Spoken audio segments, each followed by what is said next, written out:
I want to touch on the soul thing really quick because this has always intrigued me.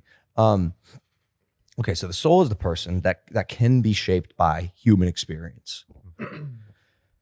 So like if you were to like run a simulation of like Cliffe, 100 simulations of the life of Cliffe in some future distant world, do you become a pastor in all 100 of those simulations? Is every one of those simulations, is Cliffe a good guy?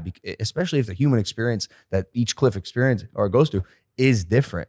And then does your soul become a different thing? And then also I ask myself like, okay, what is the soul?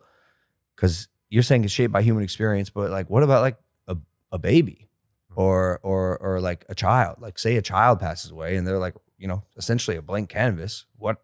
What happens to that soul? What if that human hasn't accepted Jesus because he's 4? Well, that's why they baptize babies, right? Well, I'm convinced, though, that babies who die are going to be in heaven because of the way Jesus treated children. He said, let the little children come to me, for to such belongs the kingdom of heaven.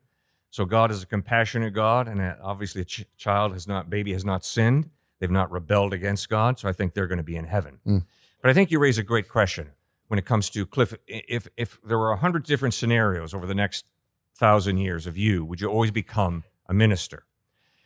I don't think so, because that smacks of determinism. It's in the stars. It's written in the stars. You have to do this. You have to go down this path.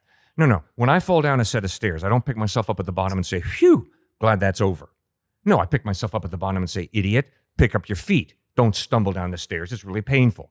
In other words, it's not been predetermined. That's this whole issue of free will.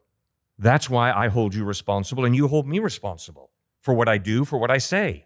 Because I don't have to do it. It's not a script. Exactly. It's not a script. This whole idea that God writes on a piece of paper, what you and I are going to do tomorrow, locks it in a bank vault, and then you and I have to do what's written on the paper. That's determinism. That's fatalism. No.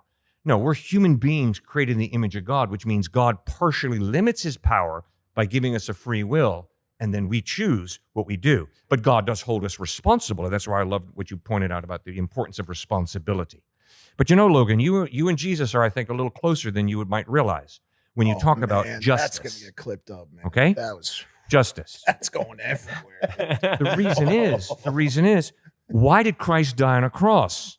He didn't die on a cross because God is lovey-dovey. He died on a cross because God is just.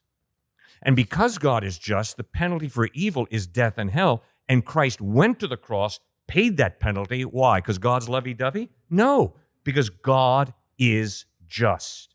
The penalty for human evil must be paid. Oh, that's not cool. That's not cool. Oh, that's very cool.